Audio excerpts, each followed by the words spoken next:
Good morning, and welcome to First Unitarian Society of Madison.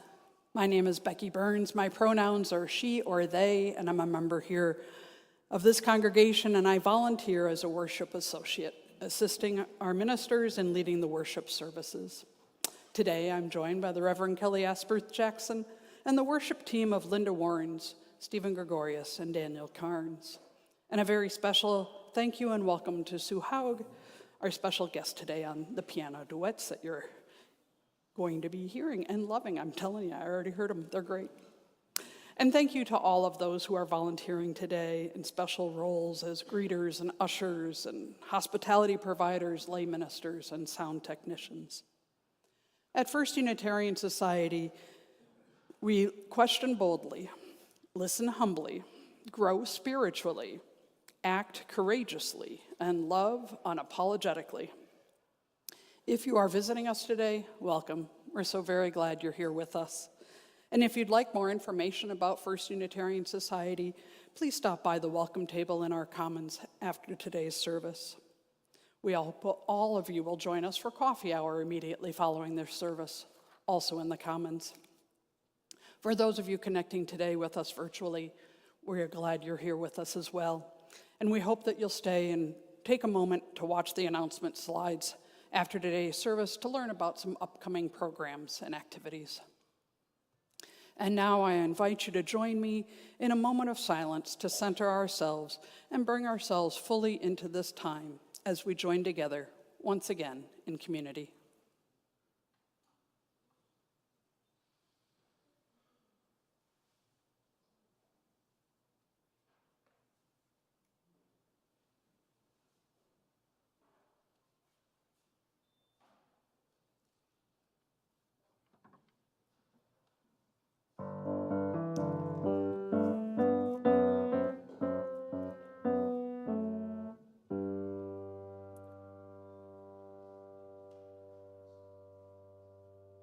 Trust the people who move towards you and already feel like home.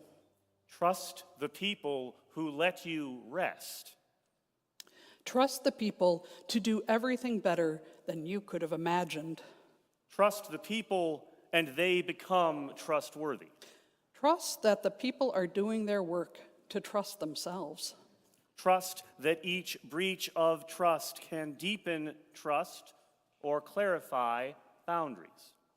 Trust the people who revel in pleasure after hard work. Trust the people who let children teach and remind us how to emote, be still, and laugh. Trust the people who see and hold your heart. Trust the people who listen to the wails. Trust the people, and you will become trustworthy. Trust the people and show them your love. Trust the people. And now I invite you to rise in all the ways that we do and join me in the words of aspiration for the kindling of our chalice flame. With faith to face our challenges, with love that casts out fear, with hope to trust tomorrow, we accept this day as the gift it is, a reason for rejoicing. Now I invite you to turn to those around you and greet each other with signs of love and peace.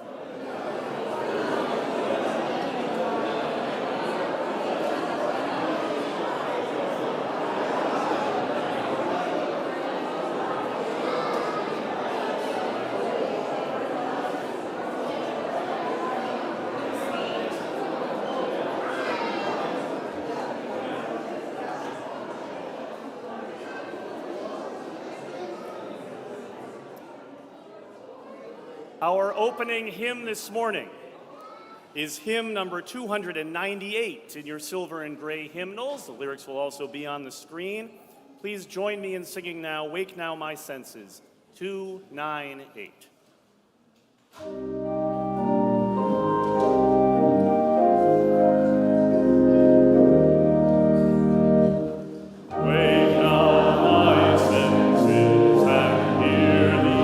with us.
I'd like to invite forward anybody who wants to come up and join me for a story today. Please come on down. Hello. Good morning. Good morning. Hi there. Good to see you. Hello. I have a story for you today. It is one of Aesop's fables. Does anybody remember Aesop? We've talked about Aesop a couple of times before, so you might remember it from that, or you might know his name another way. Anybody remember who this person is? It's okay if you don't. It's a figure from a long, long time ago in ancient Greece, and he was a storyteller, and such a good storyteller, in fact, that we still have a lot of his stories today, even though they're well over 2,000 years old. So this is one of them, or at least it's based on one of them. So a long time ago, there was a mouse. There was a little tiny mouse. This mouse was exploring the forest and crawled into a cave, a very large, very dark cave, and was exploring around inside the cave. You know what she found in that cave? A carpet, of all things. Who would have expected there to be a carpet inside the cave? It was very lush and luxurious. It had a deep pile. That's a special carpet term for when it's like fancy and comfy, right? And it was like a tall mound of carpet, and it was warm, which was interesting. Like it had a natural warmth to it, and she was very comfortable there. And then she realized she had made a mistake. Because the carpet was a lion. And she found out that the carpet was a lion because the carpet woke up.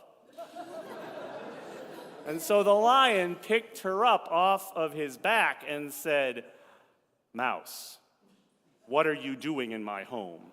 I did not invite you in here. You are not supposed to be here. I am a great and mighty lion. You are a little tiny mouse. I would be in my rights to eat you for lunch." Now the mouse did not want to be eaten for lunch.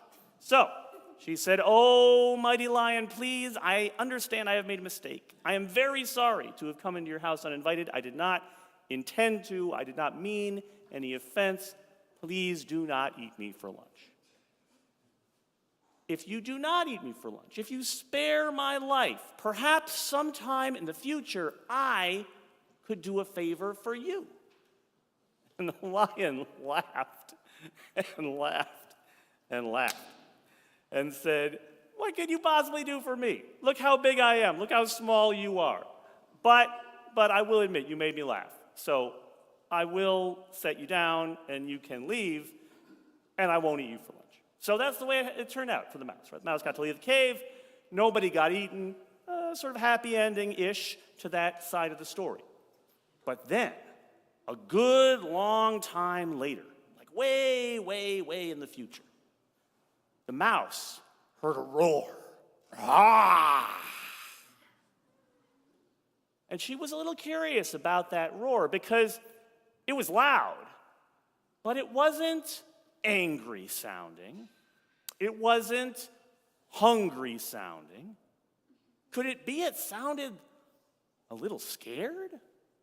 So she followed the noise of it through the forest until she found the lion. And he was hanging in the air. He'd been caught in a net. He'd walked onto the net had swooped up into the air. He was hanging from a tall tree branch. He was trapped. It's just a matter of time before the hunter who had placed that trap came along, checked it, found the lion, got a lion to make a trophy out of. So the lion said, "Friend Mouse, you have seen me here at the end of my time on earth, because it's just a matter of time before the hunter comes and finds me trapped here. I am done for." And the mouse said, No, friend lion. I remember when you took mercy on me, and I said that I could do something for you in the future, and now is the time." So the mouse crawled up the tall tree and out onto that branch, and she started to chew on the rope. She had very, very tiny teeth, but they were sharp. And after a long time chewing and chewing and chewing, she gnawed enough through the rope that it broke, and bonk! The lion fell to the ground, which wasn't the funnest thing in the world, but it was a lot better than being stuck in that net, I tell you what. And the lion was very grateful and said, "Friend Mouse, you were right. You said that one day you might do me a good favor in return, and now you have done it. You have freed me from the hunter's trap, and I am very grateful." So now my question to you is, what do you think about this story? Do you think that the mouse did the right thing in helping the lion? Do you think that the lion did the right thing in not eating the mouse? What do you think this story is about? Any thoughts? Please. Fair and square, right? Something for you, something for me. Okay. It's a matter of exchange. Yep. Any other thoughts? The smallest person could do a very big thing. Yeah. I can see that message in the story very clearly, and I agree with it too. Any other thoughts?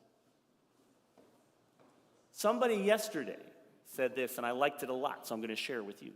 She said, "Sometimes one kindness can spark another kindness." I think that's another nice message from this. Well, thank you very much for listening to me about it, and now we're going to sing you to your classes.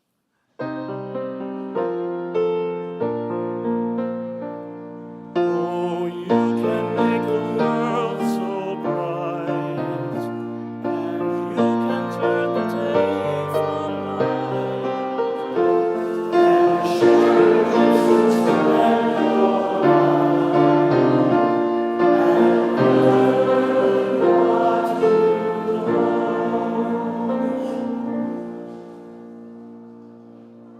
Friends, for our middle hymn today, we're going to sing a very, very simple one. It is number 402, if you have your silver and gray hymnals. It's just 4 lines long. From you I receive, to you I give, together we share, and from this we live. So we're going to sing it together, seated, 3 times. Please join me.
It's like so many other things in life to which you must say yes or no.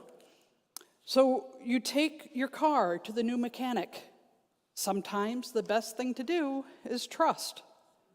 The package left with the disreputable-looking clerk, the check gulped by the night deposit, the envelope passed by dozens of strangers, all show up in their intended destinations.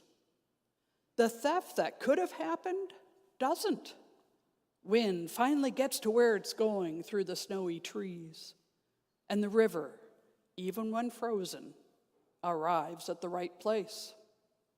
And sometimes you sense how faithful your life is delivered, even though you can't read the address.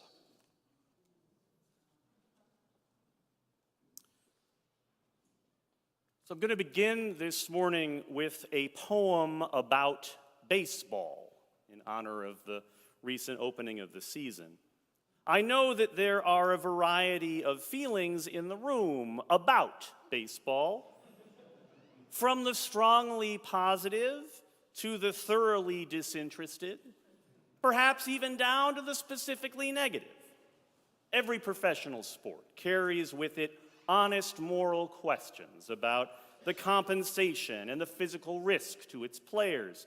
And baseball in particular has had more than its share of scandals. This poem comes from 1910, almost 4 decades before the shamefully late racial integration of Major League Baseball.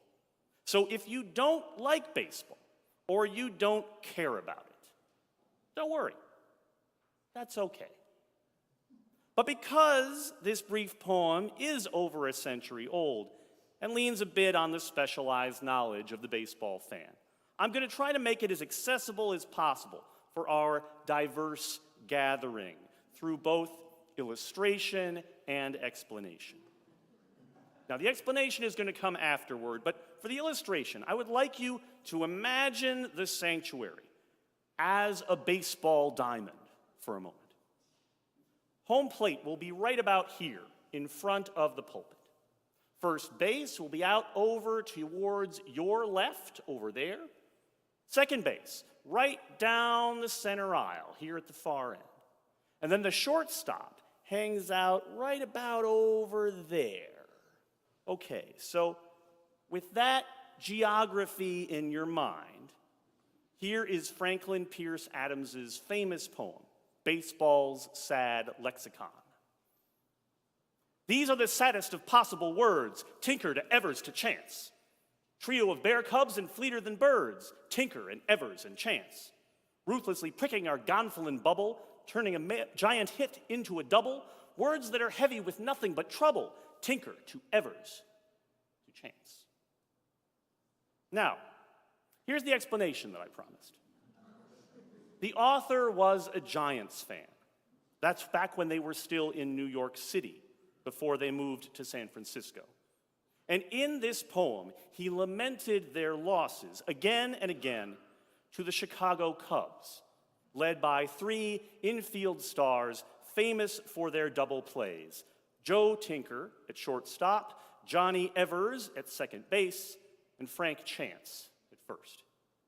Those 3 spent a decade from 1902 to 1912 playing those positions together for the Cubs, during which time they won the National League 4 times and the World Series twice. The word gonfalon, by the way, is a thoroughly out-of-date term for a small, thin flag good for waving in the wind. That is a pennant. So here are the big bad Cubs wrecking the Giants fans' hope of a title over and over again through a series of clockwork-like double plays. Tinker, Evers, and Chance were famous players in their day, but this poem made them into a metaphor for teamwork and precise coordination, so that their names were still being invoked with that meaning long after their time on the field had ended. But though they played very well together, Tinker, Evers, and Chance did not actually get along very well. Evers and Chance competed against one another for the title of player manager for the Cubs. It was Chance who took that office, which he held for 7 years, only to be taken out of it eventually in favor of Evers. Evers himself only lasted as player manager for a single season before being replaced himself. But the issue between Tinker and Evers went much deeper than those between Evers and Chance. By most reports, their quarrel started over a cab. Before one particular away game, Evers took a taxi from the hotel to the field by himself without Tinker or any of the other Cubs. Evers, however, said that the taxi had nothing to do with it and that this issue with Tinker started when the shortstop threw the ball to him unnecessarily hard and injured his hand. In either case, the results are agreed to be the same. The 2 teammates got into an argument on the field in the middle of a game, which turned into a fist fight. And afterwards, they both refused to speak to each other for decades.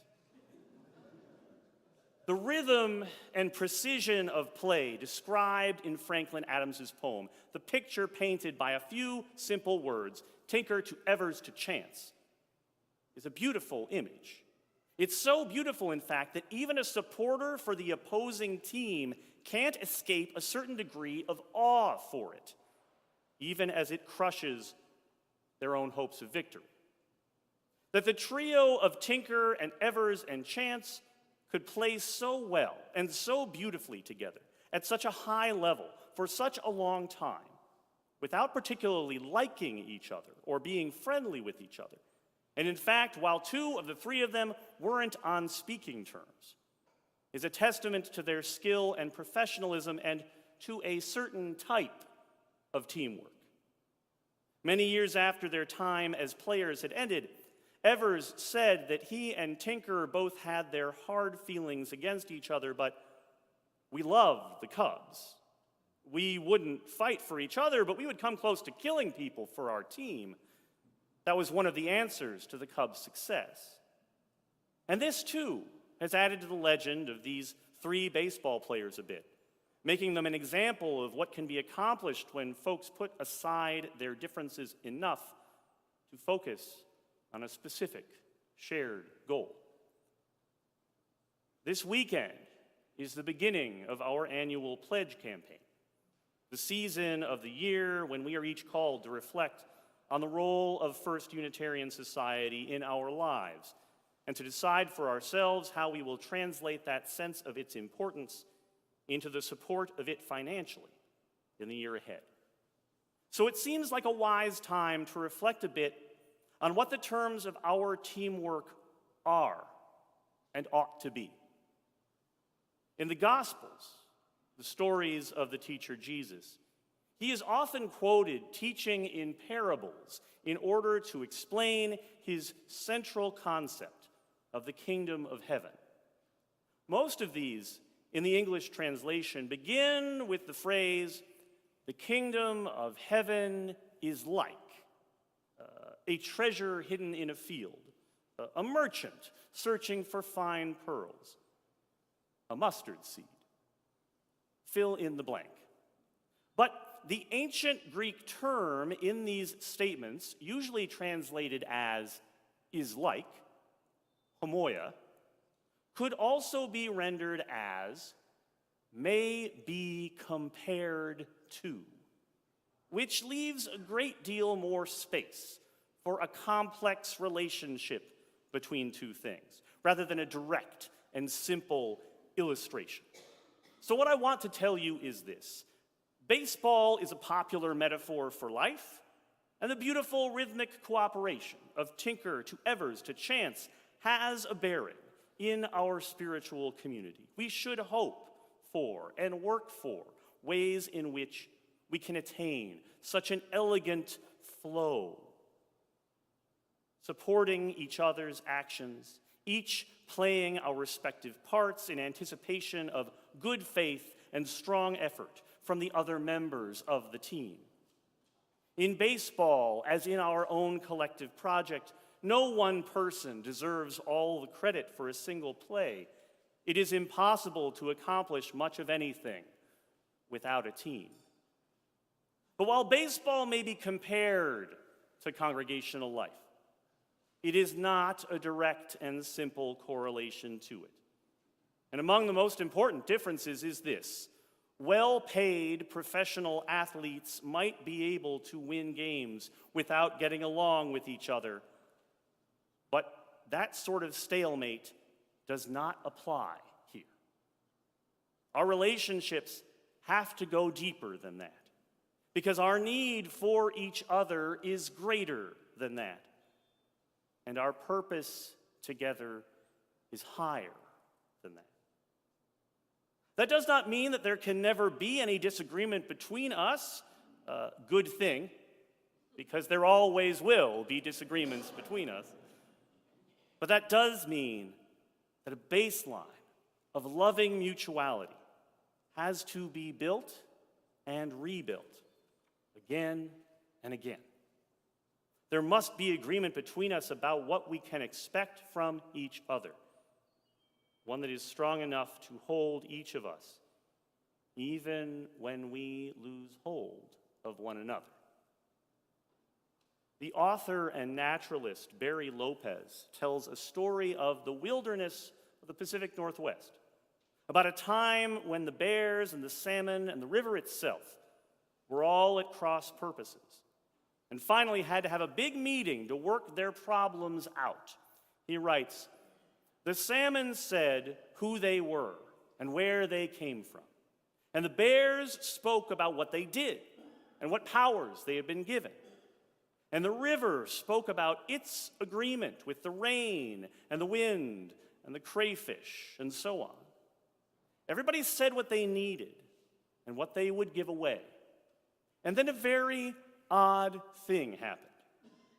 The river said it loved the salmon. No one had ever said anything like this before. No one had taken this chance. It was an honesty that pleased everyone. It made for a very deep agreement among them. Well, they were able to reach an understanding about their obligations to each other, and everyone went their way. This remains unchanged. Time has nothing to do with this. This is not a story. When you feel the river shuddering against your legs, you are feeling the presence of all these agreements. So what ought we to expect from each other? And what ought others to be able to expect from you?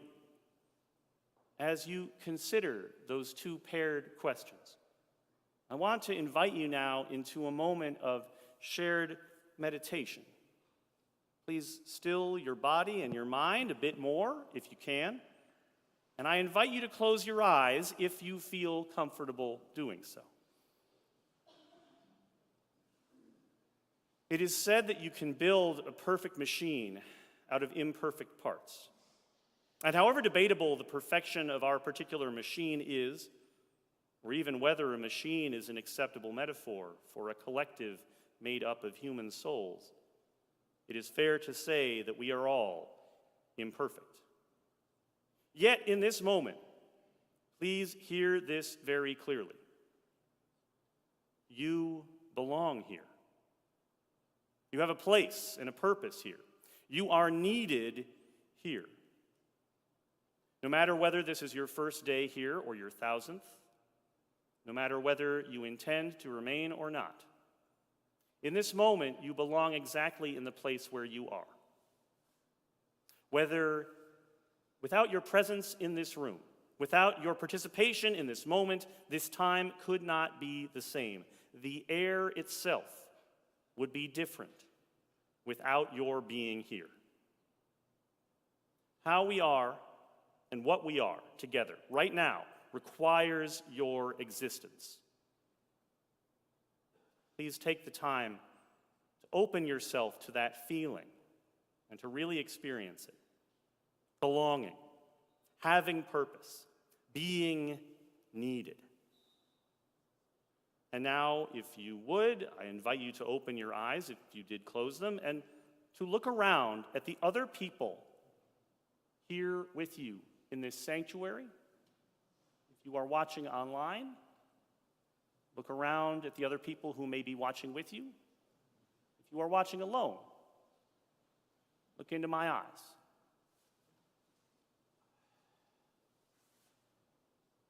Take in their faces for a bit and consider, in light of what it feels like to belong, what should you expect from these other people in order to recognize and to magnify that belonging in you? What should they expect from you in order to recognize and magnify that belonging in them? Each of us will have our own specific answers.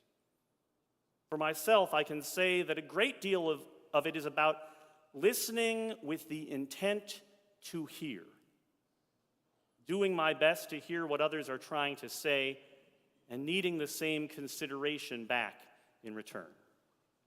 Speaking in a way that considers deeply how my words may be received, making amends when I speak without kindness, and extending grace and understanding when I feel my meaning has not been heard.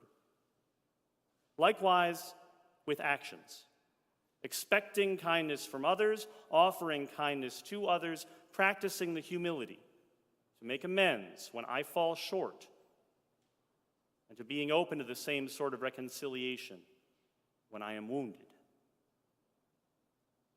At the same time, the feeling of belonging is very delicate and personal, and I am mindful of the ways in which communities, especially religious communities, have a painful history of coercing forgiveness and demanding cheap grace from those who have been harmed or in order to maintain a stultifying peace.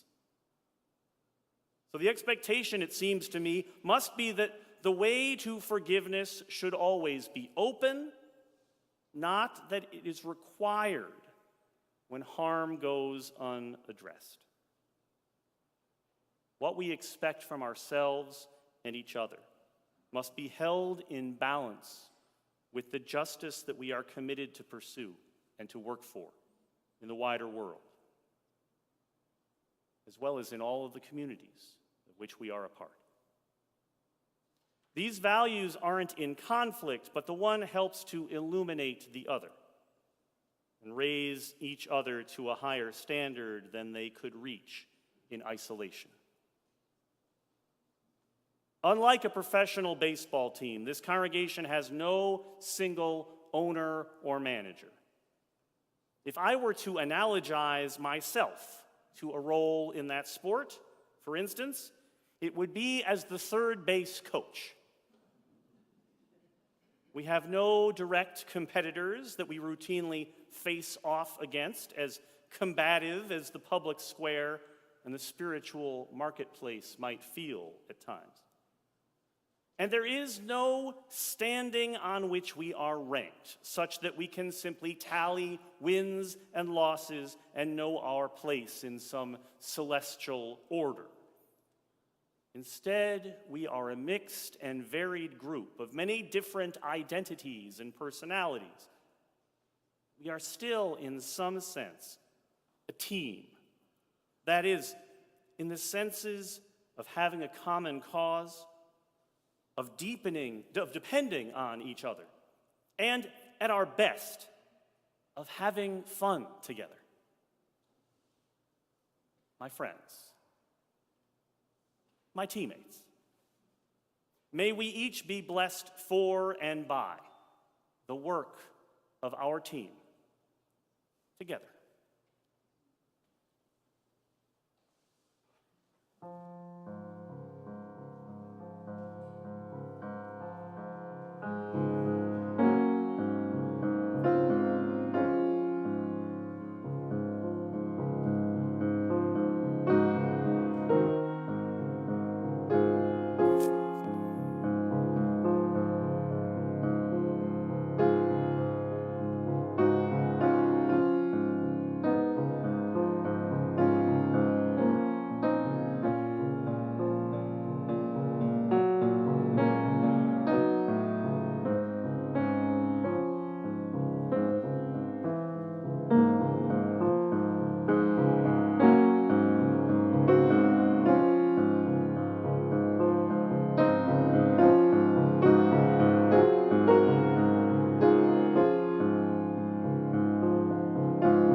now like to invite forward Connie Nadler to offer a perspective in support of our annual stewardship campaign.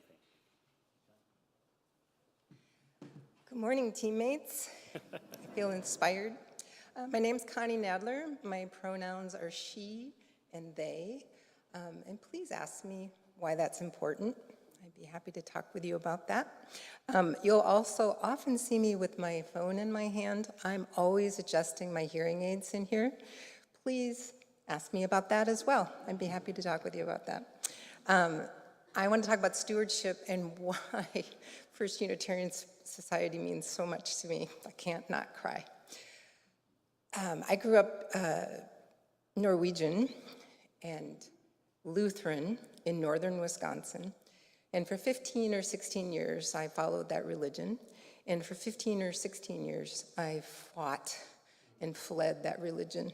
And I won't go into the details of those 15 years, but let's say there were some dark times, definitely. And during that dark time, I came to Madison.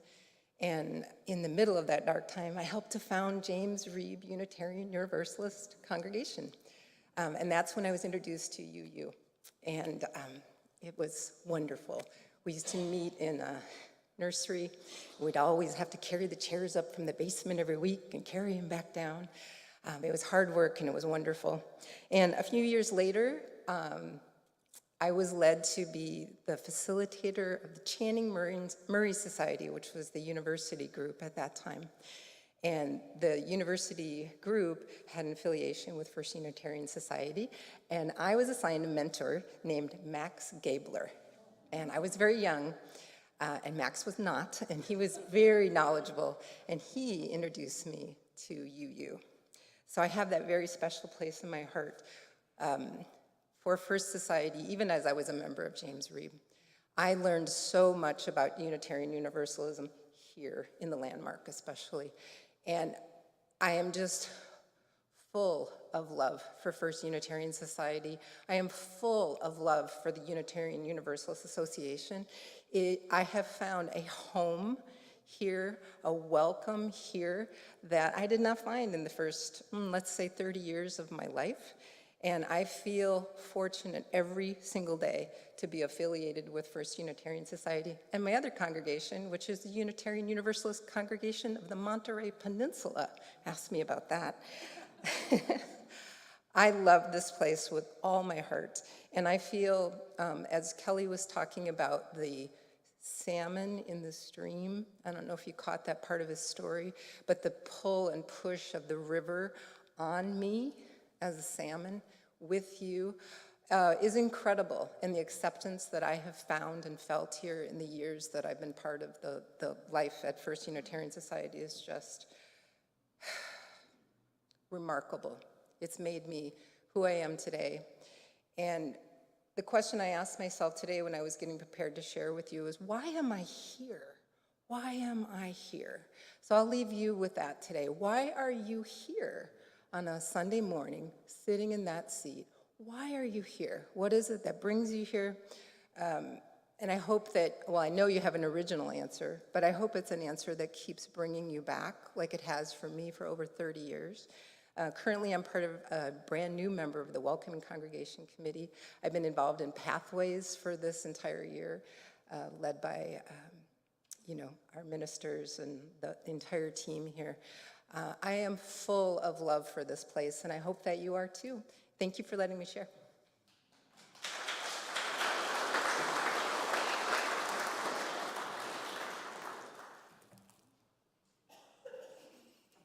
Thank you so much, Connie. I invite you now in the time of giving and receiving, where we give freely and generously to this offering, which sustains and strengthens our community here, and also our outreach recipient, who this week is EXPO, which stands for Ex-Incarcerated People Organizing. Led by people directly impacted by the unjust penal system, EXPO works to end mass incarceration, eliminate all forms of structural discrimination against formerly incarcerated people, and restore formerly incarcerated people to full participation in the life of their communities. Their initiatives include both advocacy and truth-telling work, as well as person-to-person support for incarcerated people and their families. There are multiple ways to share your gifts this morning.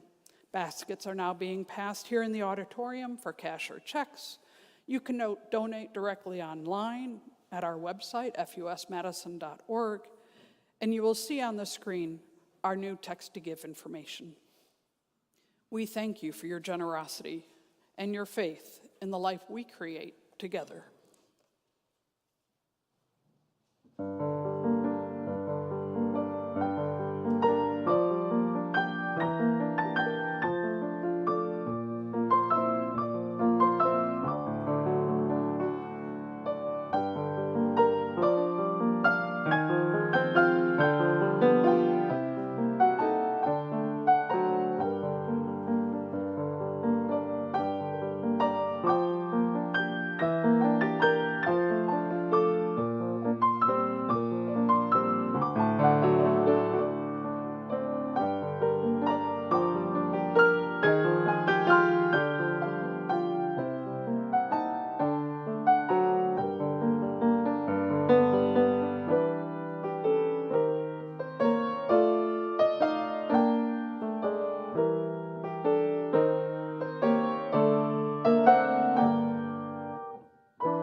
Each week we gather, carrying in our hearts the joys and the losses of our days. We bring them here to share them, knowing they are held gently in care, in support, and in love. One of us asks to light a candle for someone they care about who is living with cancer and suffering greatly from the treatment for it. One of us asks that we light a candle in witness of the 261 human beings, most of them Venezuelan by birth, seized by force and taken from this country to be imprisoned in El Salvador for an undefined period of time. We light a candle to mark the 45th anniversary this past week of the assassination of Oscar Romero, Archbishop of San Salvador, who was murdered as he celebrated Mass in the early years of the Salvadoran Civil War. Let us recall that Romero had then recently called upon any Salvadoran soldier who called themselves Christians to refuse to carry out by then routine orders which entailed the violation of basic human rights. The Giles Reindahl family asks that we light a candle for their 27-year-old family member, Corey Mellon, who took his own life late on Friday, March 14th. Corey had struggled with mental illness for many years, and in the past several years, the downs seemed to outnumber the ups. They hope that his mind is now at rest and will always cherish the memories of the good times. We light a candle to celebrate the life and to mourn the death of Stuart Updike, longtime FUS member who died peacefully at home on January 26th. Stuart was a physician and a pioneering biomedical researcher at UW-Madison. His developments in the area of diabetes sensor technology have been and continue to be particularly impactful. He was a strong advocate for single-payer health care and a lover of jazz. Our hearts are with his beloved wife, Karen, their 3 children, Kaya, Kimball, and Erica, and all who feel deeply the loss of Stuart's life from the world.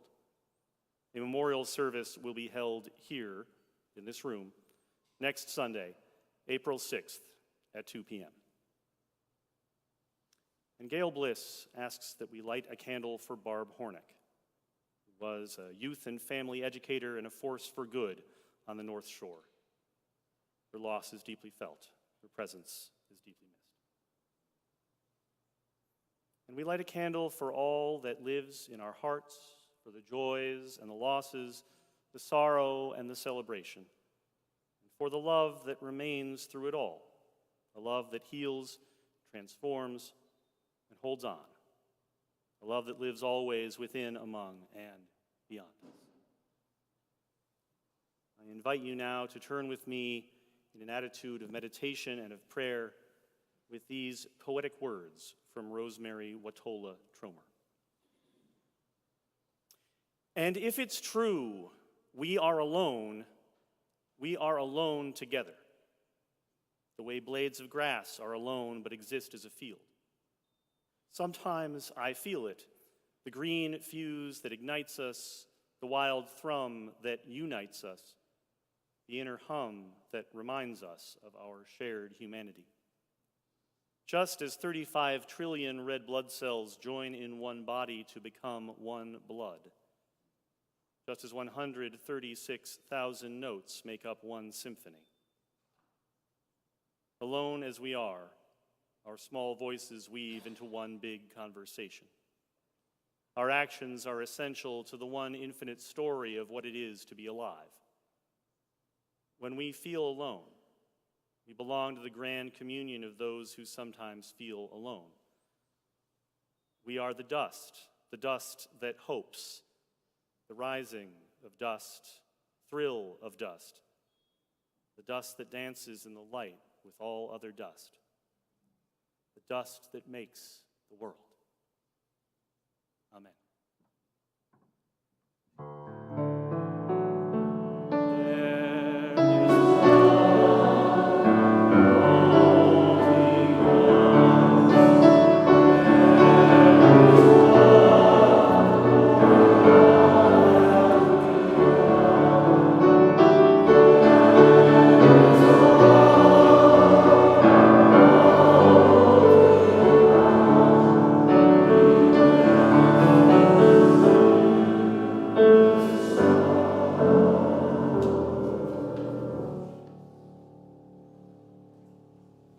Now, friends, I invite you to rise one more time in body and or spirit. Pick up your silver and gray hymnals if you have them. We're going to sing number 347. This is Gather the Spirit. I hope that you'll sing loudly with me. Amen.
remember that trust, like love, grows in small moments. It promises kept and confidences held, in boundaries respected and amends made, in showing up again and again. May we be brave enough to risk trust, patient enough to build it slowly, and gentle with ourselves and others when it breaks. Amen. Blessed be.